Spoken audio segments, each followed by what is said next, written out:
Welcome sa Tagalog Manhwa Recap.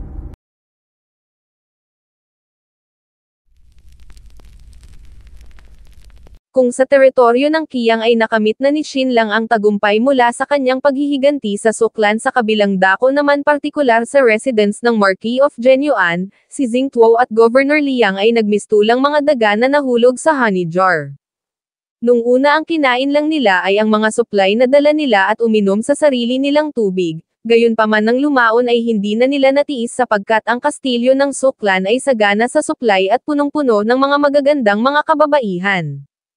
Pagkatapos nilang matest ang mga pagkain sa loob ng 2 araw sa pamamagitan ng pagpapakonsom sa mga bata, matatanda at mga kababaihang iniwan ni Sunan sa kastilyo, sila ay nagpakasa sa nagpakalaya, at maging ang kanilang mga hukbo ay nagsimula na ring mamuhay sa extravagant na paraan.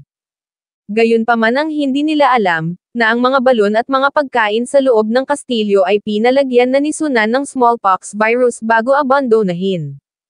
Ilang araw bago iyon sa border ng Wo at Yu, partikular sa loob ng camp ni King Ning Yuanxian, ang atmosphere ay napaka-tense na tila ba nagyayelo ang buong silid. Nagawa ng maslaughter ni Bai Anshao ang kanyang daan sa kalaliman ng teritoryo ng Wu Kingdom. Nagmistulan ng ilog ang pagdanak ng dugo, ilang mga ulo na ang gumulong, subalit ang hari ng Wu sa halip na sumuko, ay nag-reinforce pa ng mga sundalo, nagdagdag ng 150,000. Hindi maiwasang mag-alala ni King Ning Yuanxian sapagkat ang sundalo lang na mayroon ang kanyang kampo ay 80,000, at ang distansya sa pagitan nila ay nasa ilang daang metro lang, kaya kapag ka nag-launch ng full attack ang hari ng Wu, ang magiging consequences ay unimaginable. Araw-araw ay nagdurusa si King Ning Yuanxian mula sa mga bad news na walang tigil sa pagdating, at sa puntong ito, ay dumating ang isang secret report mula kay Grand Princess Ningjia na nagsasabing si Shin lang ay hindi pa rin nagpapakita. Bukod dun ay nagkasakit pa si Zhang Chong at sa muli ay nag-reinforce ng hukbo si Sunan, kung kaya ang kampo nila sa Baye County City ay talagang hindi na kayang magtagal pa, maaari nang bumagsak anumang oras. Zhang Chong sambit ni King Ning Yuanxian sa kanyang isip, kapag ka ito ay natalo din bilang hari ng Yu, siya ay wala ng iba pang choice kundi ang mag-compromise sa hari ng Wu at makipag-negotiate. Ang pagsuko nila sa 2 counties ay hindi na maiiwasan pa, kasabay ng substantial na bayad pinsala sa digmaan. Sa puntong iyon ang Yu State ay wala ng ibang magagawa kundi ang bumaba sa posisyon bilang Southern Hegemon, at ang Wu State ay ang siya ng papalit. Shin lang, dagdag ni King Ning Yuanxian sa kanyang isip, kaya pa naman nitong gumawa ng milagro, hindi raw ba? Sa kabilang dako naman maging ang hari ng Wu ay nakakaramdam din ng anxiety, dahil sa araw-araw na pinsalang idinudulot ni Bai Anshao sa Wu State. Inilahad na ang tagumpay nila sa Nochao City ay halos tiyak na, gayunpaman ang tunay na susi ay nakaatang sa labanang nangyayari sa Western Front ng Yu State.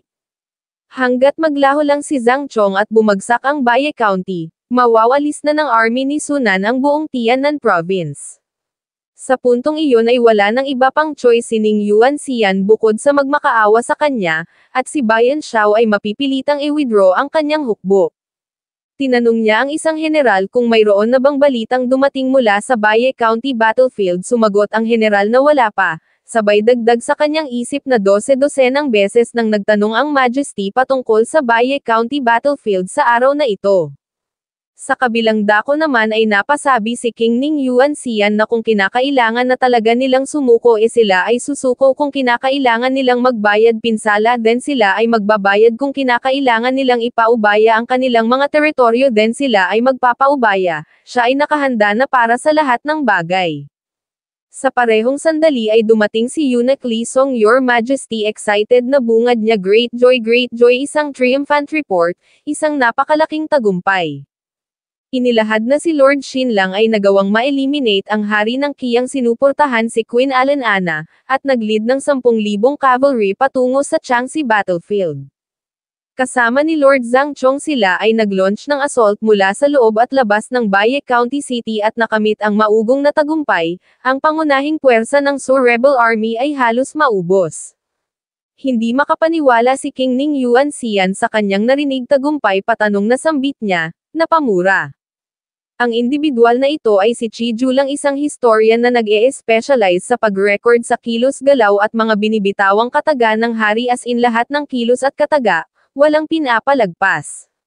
Sa kanyang isip ay napasabing ang hari ay palaging ipinagmamalaki ang kanyang sarili sa pagiging napaka-refined, kaya kapag ini-record niya ang paggamit nito ng foul language, nagdalawang isip. Hindi dagdag niya umano'y bilang isang historian kailangan niyang magkaroon ng integridad kahit na ito ay magdulot pa sa kanyang kapahamakan, kailangan niyang edokumento ang bawat kataga at kilos ng hari dahil sa paggamit sa kasaysayan bilang salamin, ay maiintindihan ang pag-angat at pagbagsak ng isang bansa. Masigasig na hinablot ni King Ning Yuan Xian ang secret report mula sa kamay ni Eunuch Li Song. Hahatawa niya pagkatapos na mabasa. Xinlang nilid nito ang army ng Qiang at umatake mula sa likod, halos maubos ang pangunahing puwersa ng Suklan. Ang kanilang army ay talagang nanalo, nagkamit ng maugong na tagumpay. Ito raw ay napaka-exhilarating, napaka-thrilling. Binigyan ng utos si Eunuch Li na kumuha ng alak upang mag-celebrate, isang bagay na agad naman nitong sinang-ayunan. Pagkatapos na lagukin ang isang baso ay nagsabing ito ay napakarikit. Nagtanong kung anong alak ito raw ay napakasarap. Idinagdag na kailangan niyang mag-compose ng tula, kailangan niyang i-seize ang matinding tuwang nararamdaman niya ngayon, at lumikha ng isang once-in-a-lifetime na masterpiece. Gayunpaman binawi rin agad, nagsabing di bale na lang dahil sa ganito kakalugod-lugod na sandali, anong uri naman daw ba ng tula ang maisusulat niya. Ilang sandali pa ay humiga si King Ning Yuan Xian. Incredible, saad niya, ito raw ay hindi ka panipaniwala, ang Xinlang na iyon ay talagang something. Ang tiwalang ibinigay niya doon ay napakanipis lang, gayunpaman hindi niya inaasahan, na talagang maa-accomplish nun ang ganitong bagay. Iyon ay naglid lang ng ilang daang mga sundalo, subalit nagawang mapabagsak ang hari ng Qiang, at nitinulungan pa nung mag-ascend sa trono si Alan Ana.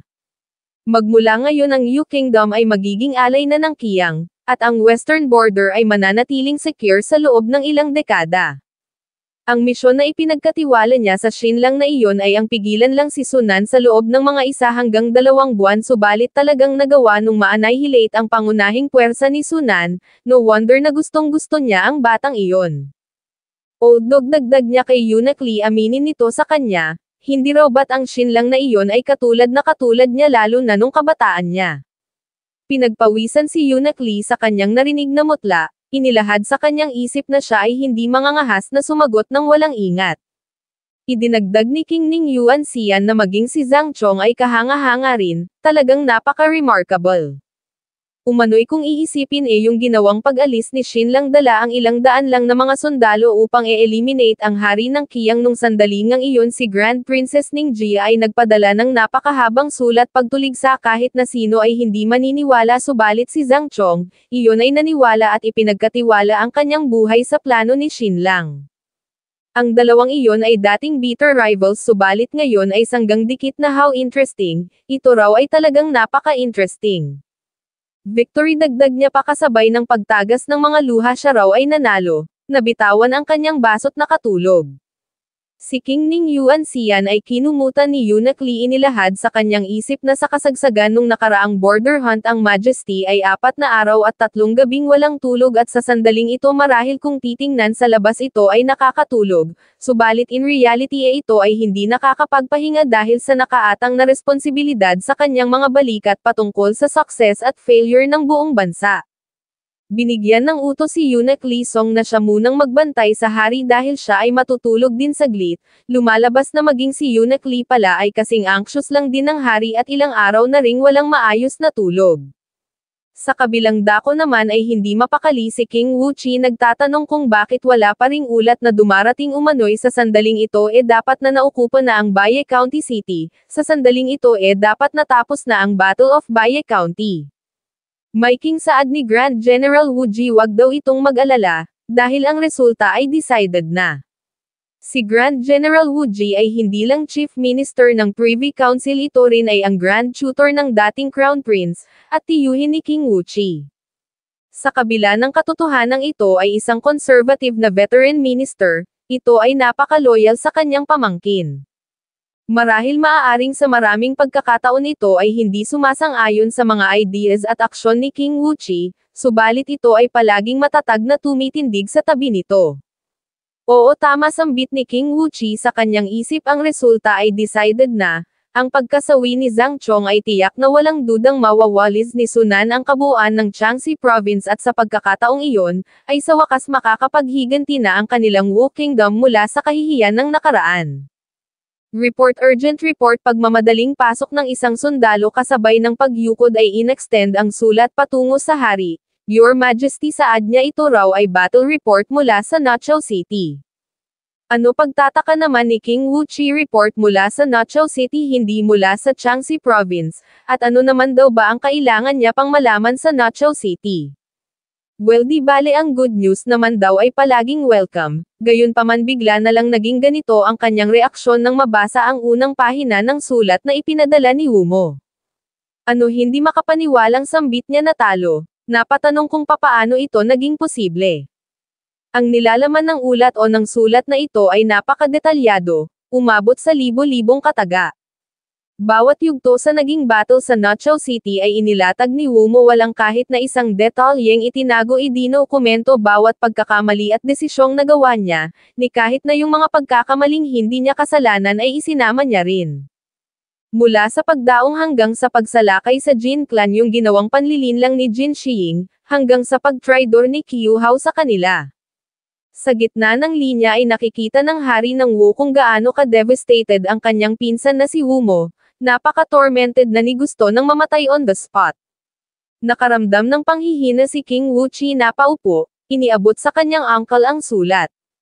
Maging si General Wu Ji ay hindi makapaniwala, inilahad sa kanyang isip na ang Shadow Council ay gumastos na ng milyon-milyon bilang military expenses para sa effort na ito, yet nauwi lang sa wala. Si General Wu Ji ay nakaramdam ng pagkabahala, nangambang dahil dito magdi-deteriorate ng husto ang kanilang relationship sa Shadow Council. Gayunpaman ikinumpus niya ang kanyang sarili. Your Majesty, saad niya, maaaring sila raw ay natalo sa silangan, subalit makukuha naman nila ang kanluran. Ang battle report mula sa Jiangxi Province ay darating sa hindi katagalan. Once na ma-eliminate si Zhang Chong, mawawalis na ni Sunan ang buong Jiangxi Province, at wala nang magagawa pa si Ning Yuanxian bukod sa mag-compromise na titiyak niyang iyon ay mapipilitang makipag-negotiate sa kanila. Sa puntong iyon ay makaka-claim sila ng at least 3 counties. Ang laban na ito ay isa pa ring grand victory sa kanila. Tama yun, sambit ni King Wuchi sa kanyang isip, ang sitwasyon ay hindi pa umabot sa pinakamalala.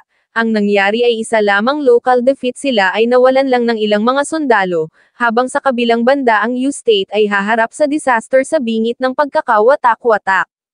Sa ngayon ang kanilang Wu State ay hindi pa rin natatalo, nang biglang pumasok ang isang sundalo. Urgent report, bungad nito, Your Majesty, ang battle sa Baye County ay natapos na, ang Su Army ay nagdusa mula sa matinding pagkatalo at halos maubos. Ano, tugon ni King Wuchi sa kanyang pagkagulantang nagtanong kung ano yung sinabi nito. Sumagot ang sundalo ni Linaw na ang puwersa ng Su Clan ay nagsuffer mula sa matinding pagkatalo at halos maubos. Hindi makapaniwala si King Wuchi sa pasigaw na paraan, ay nagtanong kung papaano iyon naging posible, papaano iyon nangyari. Inilahad ng sundalo na si Xin Lang ay bigla na lamang nilid ang cavalry ng Qiang Kingdom at umatake mula sa likod, isang bagay na hindi inaasahan ng Su Clan Army, at sa loob lang ng kalahating araw sila ay natalo't nagsitakbuhan ng hiwa-hiwalay, ang kanilang puwersa ay nag-collapse na para bang landslide. Xin Lang na naman, sigaw ng hari ng Wu, hindi ko alam kung ano ang nangyari rito, siguro medyo na-outbalance. Inilahad sa kanyang isip na siya ay natalo ng malala, siya ay natalo sa Nochao City. Bukod dun, si Bayan Xiao ay nasa teritoryo na ng Wu, pumapatay doon ng walang habas, at sa ngayon bilang pagbuhos ng asin sa sugat, nakamit pa ni Ning Yuanxian ang great victory sa western province ng Jiangxi na annihilate ang puwersa ni Sunan. Si Ning Yuanxian ay nakatakas sa abis at nakapasok sa paraiso, habang siya na si Wuchi mula sa paraiso ay nahulog patungo sa impyerno. Bakit nauwi sa ganito ang lahat? Ano ang mga consequences na susunod? Gaano kalabis ang magiging demand ni Ning Yuanxian? Sila ba ay mawawalan na naman ng dagdag na mga counties? Siya, Siya na si Wu Qi ay kaka-ascend lang sa trono subalit magdurusa na agad sa ganito kalalang kahihiyan at kawalan ng soberanya, napatingin kay General Wu Ji. Uncle Wu Ji patanong na saad niya talaga raw bang siya ay napaka-incapable, siya raw ba ay hindi fit na maupo sa trono. Your Majesty, tugon ni General Wu Ji sabay luhod, ito raw ay masigasig, determinado at mayroong malakas na loob, kaya kung ito ay hindi fit na maging hari ng Wu, sino pa ang magiging fit sa buong mundo, sino pa ang magiging worthy na pamahalaan ang Wu? Kung ganun saad ni King Wu Qi, kung ganun, bakit siya nag-suffer sa ganito katinding defeat pagkatapos lang mag-ascend sa trono? Your Majesty, tugon ni General Wu Ji, kung ito raw ay magpapalamon sa despair, ngayon ang buong progressive faction ay magko-collapse ng instant, sabay dagdag na ang success at failure ay idinidikta ng tadhana. Your Majesty, wag nitong masyadong sisihin ang kanyang sarili o nipagdudahan man lang, at para naman sa magiging counter-attack ng mga conservative na mga matatandang ministro, wag itong mag-alala. Rest assured, kapag ang mga matatandang iyon ay gumawa ng kung ano mang bagay, lilipulin niya ang kanilang buong pamilya. Your Majesty, kailangan mong tipunin ang iyong lakas, umano'y ang paparating na negotiation kay Ning Yuanxian ay sa mga kamay nito nakadepende, walang sino man ang maaaring pumalit sa lugar nito. Medyo natauhan si King Wu Qi sa kanyang narinig, oo, saad niya siya ay hindi maaaring bumagsak, siya ay ang hari ng Wu, kaya kahit na ano pa mang consequences, kahit na ano pang responsibilidad, iyon ay kargo niya. Siya ay maaari pa ring makipag-negotiate kay Ning Yuanxian, ang kanyang battle ay hindi pa tapos at sa katunayan, ito ay nagsisimula pa lang. Kung sa border ay iniisip ng hari ng Wu na mula sa paraiso siya ay nahulog sa impyerno, si Xing Tuo naman sa residence ng Marquis of Genyuan, ay iniisip pa ring siya ay nasa paraiso at mananatili sa paraiso. Araw at gabi siya ay nakipagsiping sa lahat ng mga magagandang asawa at mga concubines ni Sunan, at bukod doon, siya rin ay nakipagsiping sa lahat ng mga asawa at concubines ni Su Jianting. Napaka-satisfying sambit ni Xing Tuo sa kanyang isip, talaga rong siya ay nasa paraiso, gayunpaman oras na upang magtrabaho kailangan niya nang mag-submit ng bagong memorial sa hari. Mula doon ay lumipat ang eksena sa loob ng study room, kung saan makikitang nagsusulat ng memorial si Xing Tuo. Ngayon ang tanong, bakit siya ay hindi agad nag-submit ng victory report sa hari ng Yu pagkatapos niyang ma-take over ang residence ng Marquis of Genyuan? Ang sagot dahil sa iyon ay hindi maaari. Kung siya ay nag-submit agad nung sandaling dumating siya rito, which is ang parehong sandali kung saan nakamit ni Xin Lang at Zhang Chong ang tagumpay sa Baye County, marami ang magsususpecha na ang kanyang naging battle dito ay napakadali lang. Ibig sabihin ganito ang kanyang ginawa, upang lumikha ng ilusyon na ang naging battle sa residence ng Marquis of Genyuan ay naging napaka-intense, na nitumagal ng ilang araw at gabi. Inilahad niya sa sulat na pagkatapos ng naging great battle sa Baye County siya ay nag-lead ng army patungo sa timog ng walang pahinga, inatake ang residence ng Marquis of Genyuan. Ang matinding labanan ay tumagal ng 5 araw at gabi, mahigit sa 10,000 ang kabuoang casualty sa dalawang panig.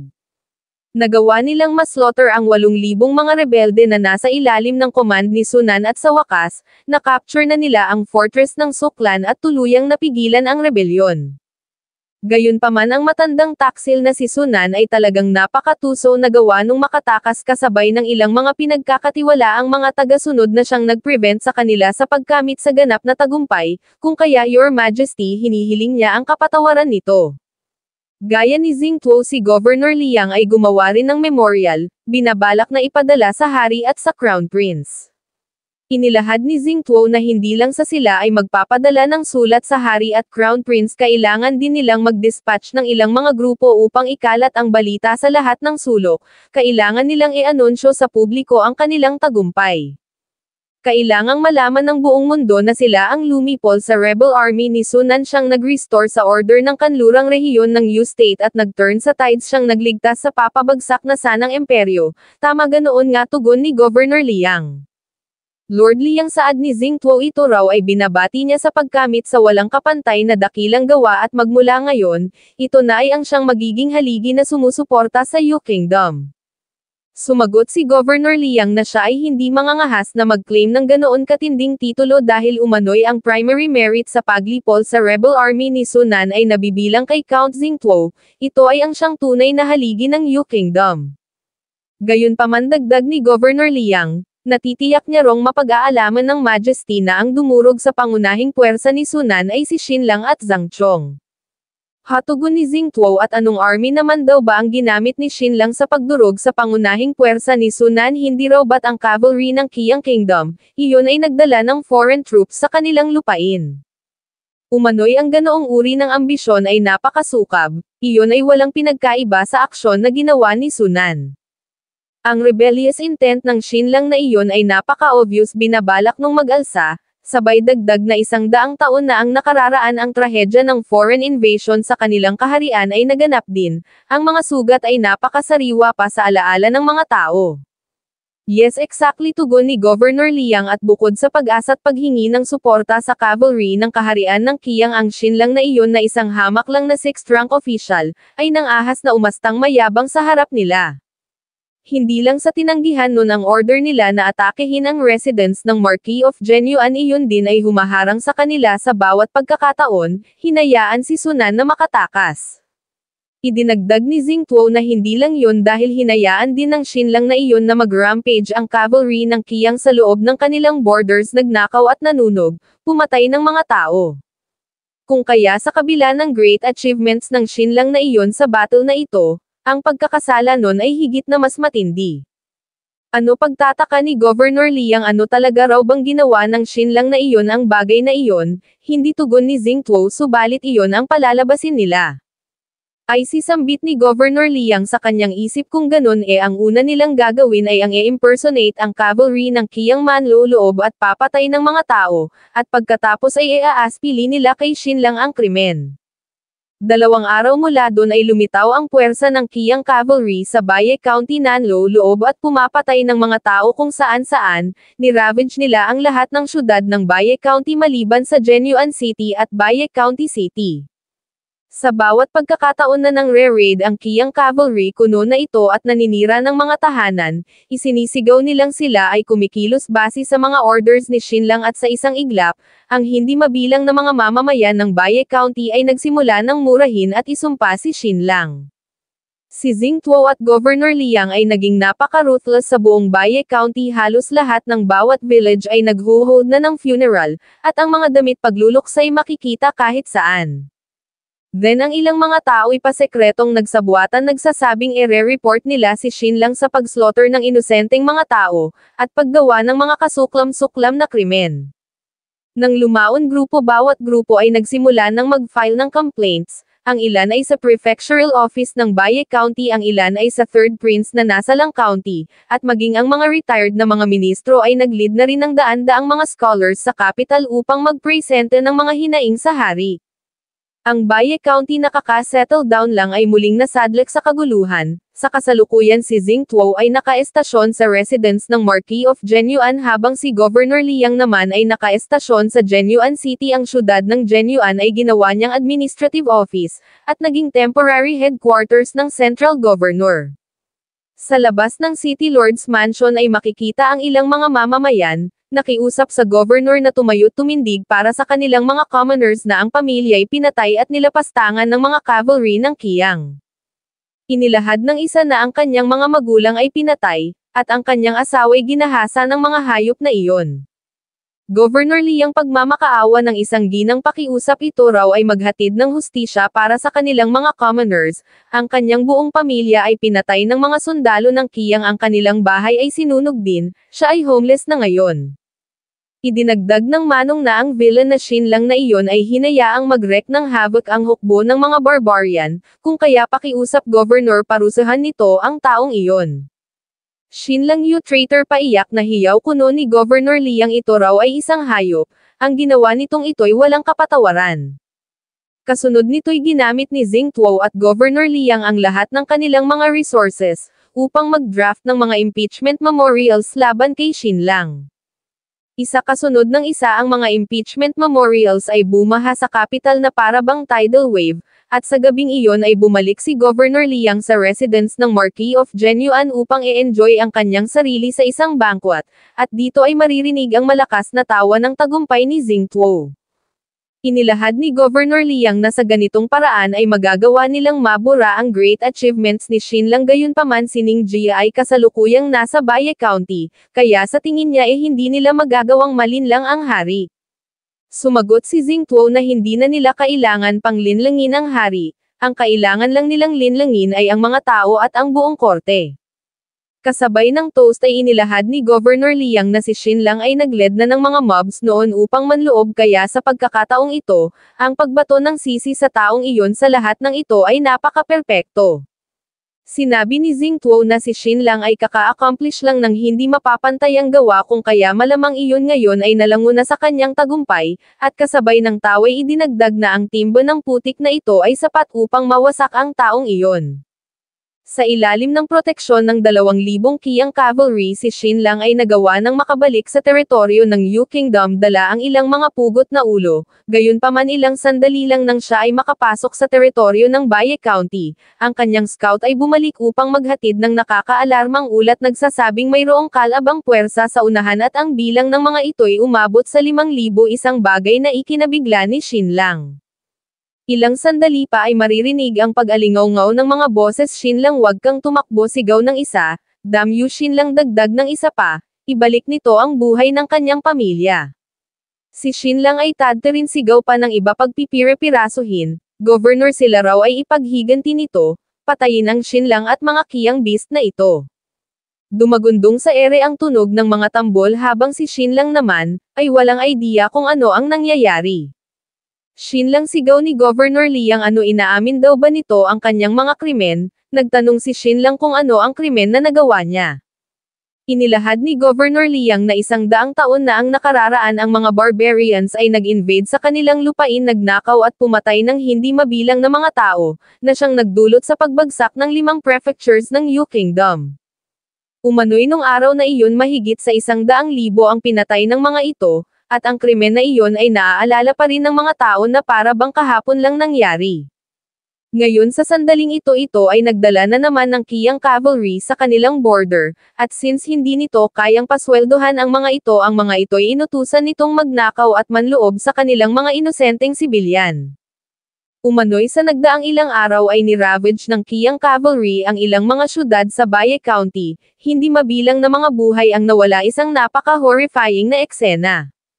Xinlang, dagdag niya pa, ang mga sibilyan na ito ay napaka-inosente, ang mga ito ay walang kinalaman sa rebelyon ni Sunan, yet hinayaan nito ang Qiang cavalry na slaughter ang kanilang mga pamilya, iniwang wasak sa tanghaling tapat. Ang ganitong kalupitan ay mas masahol pa sa mga wild beast. Kung kaya mga kapwa villagers, pagmasdan daw ng mga ito ng mabuti ang mga taong ito, hindi raw ba't ang mga ito ay ang Qiang cavalry na nanloob sa kanilang mga kabahayan, nagnakaw at pumatay. Thus ganoon na nga ang ginawa ng mga tao, pinagmasdang maigi ang hukbo na nasa harap nila, at nang makita ng malinaw ang flag mga armor na suot ay kanilang nakumpirma, na ang mga ito nga ay ang siyang nanloob at pumatay sa kanilang mga pamilya. So ganoon pala sambit ni Xinlang sa kanyang isip ang Xingtuo at Liang Yongnian na ito ay napaka-ruthless, ni si Sunan nga raw ay hindi kayang gawin ang ganitong bagay. Ang mga ito ay nag-disguise bilang Qiang cavalry na nunog nanloob at pumatay kung saan-saan, hindi lang sa ang mga ito ay kumita at nagtamo ng false merit sa pamamagitan ng pagpatay ng mga inosenteng tao, siya rin ay nagawa ng mga itong ma-frame up, gaano karaming tao ang pinatay ng mga ito. Ipinabuhos ni Governor Liang ang ilang mga pugot na ulo sa lupa. Xinlang, hiyaw niya ni ito raw ba ay mayroon pang natitirang anumang humanity, umano'y ang hayaan nitong manloob sa Baye County ang cavalry ng Qiang ay napakasama na, ngunit ito ay hindi pa nakontento't hinayaan ang mga itong magsagawa ng killing spree at pumatay ng libo-libo. Sa kanyang isip ay napasabi si Xinlang na hindi niya inaasahan ang bagay na ito. Si Xingtuo at Liang Yongnian ay naging napaka-ruthless upang siya ay ma-frame up lang, at maaaring ang pinatay ng mga ito ay mahigit sa 10,000. Shinlang sigaw ni Governor Liang ito raw ay sumuko na ngayon din at i-handover ang mga kiyang criminals na responsable sa panununog panloob at pagpatay. Ang mga tao ay naghagis ng bato patungo kay Shinlang pinagmumumura, na agad namang hinarang ni Dasha. Shinlang pangising sambit ni Governor Liang sa kanyang isip kahit na ito pa raw ay tumalon sa Nu River ngayon hinding-hindi na nito mabubura pa ang putik na ito siya raw ba ay lalabanan nito ito raw ba ay seryoso, iyon ay maituturing na treason. Liang Yong niyan isa kang idiot sambit ni Shinlang sa kanyang isip, ano talaga raw bang iniisip nitong mayroon siyang pake sa putik na ito? Idinagdag na originally binabalak niyang hayaan na lang ang hari na siyang mag-deal sa taong ito ngunit ngayon mukhang iyon ay hindi na kinakailangan. Ito raw ay babalatan niya ng buhay babunutin ng mga tendons, at iwa-wipe out ang buong pamilya nito. Kasunod nito'y nagbigay si Shinlang ng utos sa kanyang hukbo na umatake. Inilahad na ang sino mang mangahas na lumapit sa kanyang army within 10 feet ay ituturing na taksil kahit na ang mga ito pa ay mga sibilyan, at mula doon ay sumugod na nga ang cavalry ng Qiang. Ang 3,000 mga sundalo ni Governor Liang ay mga provincial troops na corrupted ng Suklan ang mga ito ay mahihina, habang ang natitirang 2,000 naman ay mabilisan lang na ni-recruit ang mga ito ay binubuo ng mga bailiffs, militia at hired thugs. Sa madaling salita ang mga ito ay walang anumang binatbat sa elite na cavalry ng Qiang at sa loob lang ng ilang sandali, nawalan si Governor Liang ng mahigit sa 1,000 tao.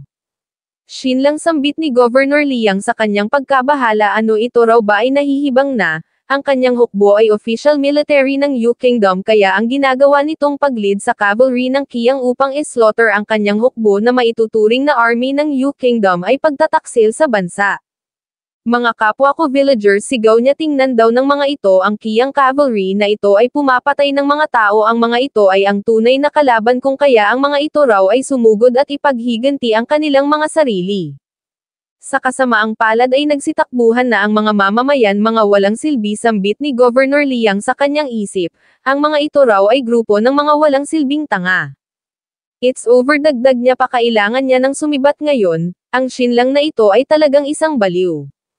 Nagbigay ng utos si Shinlang na habulin si Governor Liang at makalipas lang ang ilang sandali, ito ay nagawang mahuli ng grupo ni Wu Lei. Nanginginig na bumangon ang military governor si Shinlang pautal na sambit niya, ito raw ay isang baliw. Liang Yong niyan saad ni Shinlang nagtanong kung bakit nagdala ito ng ganito karaming mga tao rito, ano ang binabalak nitong gawin. Sa pasigaw na paraan ay sumigaw si Governor Liang na upang i-eliminate ang mga evil na mga tao, sabay dagdag sa kanyang isip na siya ay isang governor na inappoint mismo ng personal ng Majesty kaya ang pangahas naman nitong tretuhin siya ng ganito. Sa kasamaang palad ay nagswing lang ng espada si Shinlang patungo sa kanya, tanggal ang kanyang tenga. Napahiyaw sa sakit ang governor inilahad ni Shinlang na ito ay nag-stir up ng chaos sa Baye County upang siya ay ma-frame up lang nagmassacre ng mga sibilyan upang gawing krimen ang kanyang mga achievements, upang manakaw lang nito at ni Xingtuo mula sa kanya ang credits sa pagwasak sa Suklan. Kasunod nito'y nagbigay ng utos si Shinlang na dalhin ang taong iyon dito, at ganoon na nga ang nangyari. Nagtanong si Shinlang kung saan ito nagmula, sumagot ang individual na sa Zuliang City. Sinabi ni Shinlang na nakita niya na ito noon hindi raw ba't ito ay nagkaroon na ng maraming pera, kaya bakit hindi na lang nito in-enjoy ang masaganang buhay sa halip na tumungo rito at magdulot ng gulo. Hindi umimik ang individual idinagdag ni Shinlang na napakalinaw na ang ginawa ng mga itong pagdulot ng gulo rito ay upang makapaghiganti sa kanya hindi raw ba. Yung mga naghagis ng mga bato at insulto kanina kay Shinlang ay walang iba kundi yung mismong mga taong kabilang noon sa kanyang loot army. Gayunpaman ang mga ito ay inabandona ni Shinlang sa labas ng wall ng Baye County City hinayaang habulin ng army ng Suklan, dahilan upang kamuhian nila si Shinlang at maghangad ng paghihiganti. Sinabi ni Wu Lei na ang mga rioters na ito ay hindi lang sa mayroong dalang mga kutsilyo at iba pang mga sandata, ang mga ito rin ay mayroong dalang mga poisoned blow darts. Incredible talagang napaka-incredible sambit ni Shinlang sabay palakpakso ang mga ito raw pala ay talagang pumarito upang maghiganti sa kanya, kung ganun ang mga ito raw ay welcome na welcome. Gayunpaman since ang mga ito ay narito upang maghiganti, dapat lang na kaya rin ng mga itong i-bear ang consequences ng failure. Ang mga ito ay tumungo rito upang patayin siya kaya natural lang na mayroon siyang karapatang mag-retaliate, at hindi porket i-disguise ng mga ito ang kanilang mga sarili bilang mga sibilyan ang mga ito ay hahayaan niya ng mabuhay tama raw ba, agad na nagbigay ng utos si Shin Lang na patayin lahat ng mga ito. Ang kautusay agad na isinagawa, isang bagay na ikinabahala ng mga mamamayan. Kasabay ng paglapit sa mga ito ay inilahad ni Shin Lang na ang Baye County ay ni-raid at mahigit sa 10,000 ang namatay, nagtanong kung nakita ba ng mga ito gamit ang kanilang sariling mga mata na ang cavalry ng Qiang ay ang siyang may kagagawan, hinimok ang mga itong magsalita. Sumigaw ang isa na talagang ang cavalry ng Qiang ang may kagagawan nakita nila ng malinaw, sabay dagdag kay Shin Lang na nilid nito ang Qiang army patungo rito upang talunin ang puwersa ni Sunan, ngunit hindi nito ma-afford ang military expenses kaya ang mga ito'y hinayaan nitong mag-plunder at pumatay kung saan-saan. Siya ay binigyan ng utos ni Shin Lang na humakbang palapit nagtanong ang individual kung ano ang binabalak nitong gawin siya raw ay isa lamang hamak na sibilyan, talaga raw bang ito ay mangangahas na gumawa ng kasuklam-suklam na bagay ngunit ayaw na magsalita ang mga tao patungkol dito. Siya ay itinulak ng 2 sundalo palapit kay Shin Lang sibilyan saad ni Shin Lang, nagtanong kung ito ba ay mayroong official rank. Sumagot ang individual na siya ay isang hamak lamang na unremarkable na tao, na maswerteng na-attain ang Zekai rank. Kung ganun saad ni Shin Lang kung ganun buksan nito ang kanyang mga mata at pagmasdang maigi kung ano ba talaga ang itsura ng mga Qiang warriors sabay lahad na porke ba't mayroong dalang tiyan lang vulture banner mga tao ng Qiang na agad, ang mga ito raw ay pagmasdan nito ng maigi. Thus ganoon na nga ang ginawa ng individual inilarawan ni Shin Lang ang mga pisikal na katangian ng mga tao ng Qiang ngayon isipin daw nito ng maigi, yung mga sundalo ba ng Qiang na nanloob sa Baye County ay totoong mga tao ng Qiang o nagpapanggap lang. Nag-alangan ang individual sumenyo si Shin Lang, dahilan upang ituon ng isang sundalo ang kanyang espada sa leeg, sa takot ay inilahad ng individual na talagang ang mga ito ay ibang-iba. Exactly saad ni Shin Lang, sabay lapat ng kamay sa balikat. Ngayon sigaw niya sa Jiangxi Province ay nagkalat ang mga remnants ng suklan ang mga ito ay nasa lahat ng sulok kung kaya sino ba ang nakakaalam kung ang mga iyon ay kabilang sa mga taong narito, sabay dagdag na siya na si Shin Lang ay ang siyang inatasan ng hari na mag-suppress sa suklan kaya kailangan niyang linisin ang Jiangxi Province para sa hari ng Yu Kingdom. Idinagdag sa mga tao na ang ilan sa mga ito ay talagang napakatanga ang iba ay nagpapanggap lang na tanga, habang ang iba naman ay nagtake advantage lang sa kaguluhan. Kung kaya sa huling pagkakataon ay sasabihin niya ang bagay na ito, yung mga Qiang warriors na nanloob sumunog at pumatay sa mahigit 10,000 mga tao ng Baye County, ay hindi ang mga warriors na hawak niya. Ang bagay na ito ay walang anumang kinalaman sa kanila, sadyang mayroon lang talagang mga taong nagpanggap bilang mga Qiang warriors at siyang nagsagawa sa massacre. Ang bagay na ito ay walang anumang kinalaman sa kanila, narinig daw ba ng mga ito ng malinaw? Sabat ng isa so ibig sabihin daw ba nun kapag sinabi nitong sila ay remnant ng suklan sila ay maaari na nitong patayin, at papaano naman daw ba nito mapapatunayan na talagang walang kinalaman ang Qiang warriors sa nangyaring massacre ito raw ba ay mayroong anumang ebidensya, umano'y napakalinaw na ang mga ito ay ang may kagagawan at ito ay ang siyang nag-utos, at gumagawa lang ng kwento. Sumigaw si Shin Lang na dalhin dito yung nagsalita, na agad namang isinagawa. Nagtanong si Shin Lang kung ito ba ay tao ni Liang Yongnian o ni Xing Tuo o hindi naman ba kaya na remnants ng suklan na nagbabalak na magdulot ng gulo rito, sumagot ang individual na wala siyang anumang kinalaman sa mga iyon. Well saad ni Shin Lang iyon daw ay hindi na mahalaga pa, nagbigay ng utos na i-execute ang taong ito sa pamamagitan ng guillotine. Naalarma ang individual sa kanyang narinig kasabay ng paghila sa kanya ng mga sundalo ng Qiang ay nagmakaawa kay Shin Lang. Young Master Shin Lord Shin siya raw ay patawarin nito, siya ay nagkamali. Sa kasamaang palad ay wala siyang anumang kapatawarang natanggap, siya ay in-execute sa pamamagitan ng pag-chop sa baywang. Nabahala ang mga mamamayan sa eksenang kanilang nasaksihan ngayon sigaw ni Shin Lang kung ayaw ng mga itong mamatay ang mga ito ay tumabi sa daan dahil kung hindi, huwag siyang sisihin ng mga ito kung sila ay idadagdag niya sa listahan ng mga remnants ng suklan. Ngayon pangising lingon ni Shin Lang kay Governor Liang sila raw ay bumalik na, bumangon si Governor Liang. Sa kanyang isip ay napasabing ang taong ito ay talagang baliw umano'y ang atakehin nito ang isang government troop sa harap ng napakaraming mga tao talagang ito ay baliw, sa ngayon siya ay magko-cooperate na lang upang maiwasang, nang biglang inilagay ng isang sundalo ang tali sa kanyang leeg. Shin Lang sigaw niya nagtanong kung ano ang ginagawa nito, wala naman tugon ni Shin Lang ito raw ay tinutulungan niya lang gumalaw ng mabilis. Shin Lang how dare you hiyaw ng governor ang pangahas naman daw nitong siya ay ipahiya ng ganito maghintay lang daw ito, subalit pinatakbo lang ni Shin Lang ang kabayo. Shin Lang hiyaw ng governor bagalan lang nito siya ay hindi makahabol, sa kasamaang palad ay mas lalo lang binilisan ni Shin Lang. Maririnig ang alingaw-ngaw ng pagmamakaawa ni Governor Liang siya raw ay espare nito siya ay aamin na, mga tao ni Xing Tuo yung nagpanggap bilang Qiang warriors nanloob nanunog at pumatay kung saan-saan. Sila raw ay nakapagpadala na ng memorial sa hari na 8,000 mga tao ng Su Rebel Army ang nagawa nilang mapatay, kaya kailangan nila ng malaking bilang ng mga ulo, iyon ang dahilan kung bakit pinatay nila ang mga inosenteng mga tao hindi lang upang maklaim ang merit ngunit upang ma-frame up na rin ito.